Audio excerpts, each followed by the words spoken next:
1936 में जब पहली बार असेंबली के इलेक्शन भारतवर्ष में हुए और बंगाल के अंदर जब स्पष्ट बहुमत नहीं मिला कांग्रेस को, वहां मुस्लिम लीग के साथ मिलके सोहरावर्दी या क्या उनका नाम था जो चीफ मिनिस्टर वहां के बने, उनके साथ में हमारे मुखर्जी साहब, श्यामा प्रसाद मुखर्जी साहब उप मुख्यमंत्री बने।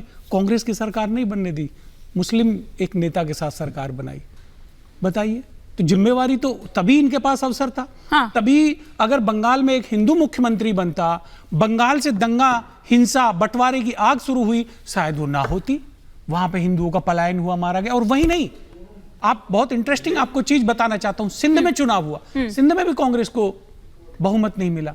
वहां भी जो हमारे मुखर्जी साहब की जो उस वक्त की पार्टी थी, जो हिंदू महासभा के समर्थन से सरकार बनी, उसमें भी मुस्लिम लीग की सरकार बनी। कांग्रेस को वहां भी सत्ता से बाहर रखा गया। ठीक है, कांग्रेस कहते हैं कांग्रेस की जिम्मेवारी है हिंदू राष्ट्र। नहीं, पर बड़ी अजीब सी बात है, कहां से बात शुरू हुई थी और कहां तक पहुंच गई है। और भाटी जी को बहुत आपने सेफ एस्केप यहां पर दे दिया है, पर फिर भी मैं एक बार शिवम त्यागी से एक रिएक्शन, फिर भाटी जी का रुख करूंगा। हिमानी जी, एक सेकंड पहले शिवम त्यागी। एक आदमी जिसको देखने समझने की शक्ति ना हो, वो भी देख सकता है कि ये मोदी वर्सेस ऑल है। चाहे वो राहुल गांधी हो, चाहे वो अखिलेश यादव जी हो, चाहे वो ममता दीदी हो। वो अलग बात है कि बनना सबको प्रधानमंत्री है मिनिमम, क्योंकि पैदा होते ही नामकरण हो जाता है कि प्रधानमंत्री पैदा हुए हैं। बेशक चुनाव से पहले साथ ना आए, लेकिन ये मोदी वर्सेस ऑल। अब आगे आता हूं, आपने जिन तमाम चीजों की बात कही, सुनिए ना सर प्लीज, बीच में मैं भी बोलते हुए बीच में बोल रहा है। मैं सिर्फ एक चीज कहना चाहता हूं, संघ तो इस बात को कहता है, सर संचालक जी ने अभी बहुत हाल फिलहाल में कहा था कि हम सब हिंदू ही हैं।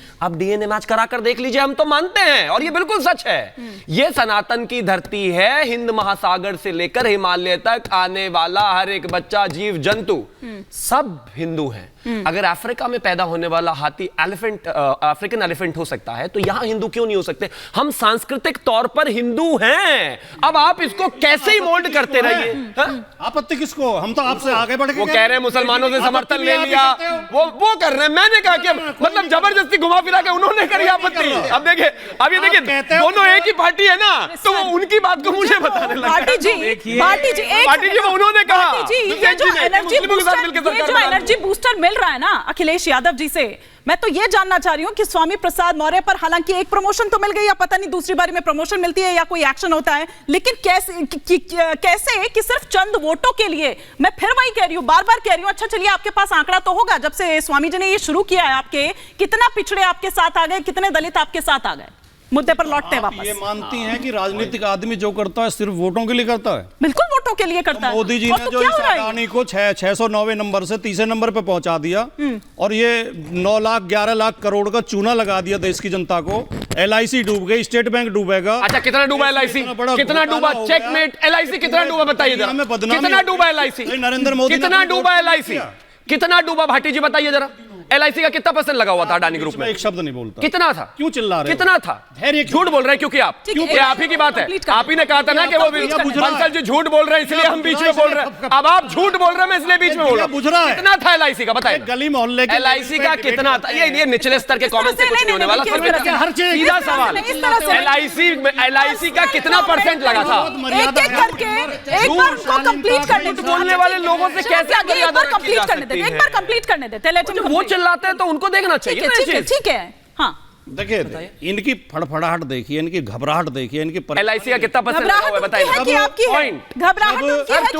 अब सामाजिक मान का मसला उठाया जाता है तो कहते हैं मोदी का विरोध है, पकड़ गए, फिर जंप हो गए, उधर पहुंच गए। मतलब किसी लाइन में तो रहो। सनातन का विरोध है। अच्छा, LIC का कितना पैसा लगा हुआ है? रुकिए ना, पहले बोलते हैं, कभी चुप नहीं होते। अच्छा, एक बार कंप्लीट करने दीजिए, कंप्लीट करने दीजिए एक बार। भैया भाटी जी को प्रोड्यूसर नाम की एक जिम्मेदारी दे दीजिए, वो किसको ब्लैकलिस्ट वगैरह करना है वो बताइए। एक बार कंप्लीट करने दीजिए शिवम त्यागी जी। राजकुमार भाटी जी, देखिए, मैं बहुत जिम्मेदारी के साथ कहना चाहता हूँ, समाजवाद का मतलब है हर तरह की गैर बराबरी दूर करना।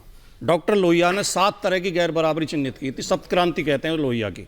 वो तो भूल गए सर आप, वो तो भूल गए, वो तो आप लोग भूल गए। हाँ, हिमानी जी नहीं भूले। समाजवादी पार्टी उसी आदर्श पर चल रही है। अच्छा, जाति के आधार पर भेदभाव, आर्थिक आधार पर भेदभाव, भाषा के आधार पर अंग्रेजी सर वो जो पोस्टर्स लग रहे हैं, वो जो पोस्टर्स लगे थे कुछ टाइम पहले, वो क्या था सर? शहर का भेदभाव, वो जो पोस्टर्स कुछ टाइम पहले लगाए गए थे, का विरोध, वो क्या था सर? आजादी की वो बात क्या था सर? ये सप्त क्रांति समाजवादी के लक्ष्य हैं, जिसमें से एक लक्ष्य खाली है। ये क्रांति है मेरी जो स्वामी प्रसाद मौर्य ने बोला एक लक्ष्य है, भाटी जी, ये क्रांति है। नहीं भाटी जी, मैं आप ही जिन्हें अधम बताते मैं आप ही की बात को आगे बढ़ा रहा हूँ। भाटी जी, भयो जथा अहि दूध पे भाटी जी, कोई समर्थन कर सकता है? भाटी जी आप सुन भाटी जी, लेते मैं हैं, आप ही की बात को आगे बढ़ा रहा हूँ। देखिए भाटी जी आप सुन लेते हैं ना। भाटी जी, डंके की